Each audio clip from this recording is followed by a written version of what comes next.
Hello বন্ধুরা, আজ আমি চলে এসেছি একটা ভোরের মেঘলা আকাশ সাথে করে নিয়ে অনেক বৃষ্টি আর এই মেঘলা দিনে চটজলদি বাচ্চাদের টিফিন করে দেওয়ার একটা সহজ রেসিপি। বলতে বলতেই দেখো কত বৃষ্টি হচ্ছে। আমাদের এই ভোরবেলার বৃষ্টি দেখতে দারুণ লাগে, আর কার কার ভালো লাগে সেটাও জানিও।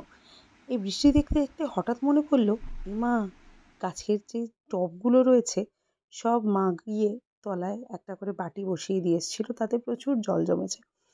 যেই একটু বৃষ্টি কমেছে আমার মা বললো, চল না রে, একটু ছেলের টিফিন রেডি করার আগে ছাদের টবগুলো রেডি করে দিয়ে আসি। এই যে দেখছো, পুরোটাই আমার মার কৃতিত্ব। আমার মা এই গাছগুলো সব পরিচর্যা করে, আমি ঘুরেও তাকাই না। কাজ সেরে চলে এলাম আবার ছেলের টিফিন রেডি করতে, কারণ স্কুলে বেরোতে হবে। দেখো কি কি লাগছে, একদম চটজলদি সেদ্ধ করা পাস্তা, রসুন কুচি, দেখাচ্ছি কাঁচা লঙ্কা, পেঁয়াজ কুচি, ধনেপাতা কুচি, সাথে আরও কিছু রয়েছে সেগুলো আস্তে আস্তে বলছি। পাস্তাটা আমি জাস্ট একটু নুন দিয়ে সেদ্ধ করে নিয়েছি। কড়াতে 2 চামচ তেল গরম হলেই চট করে একটু রসুন কুচিটা দিয়ে দাও।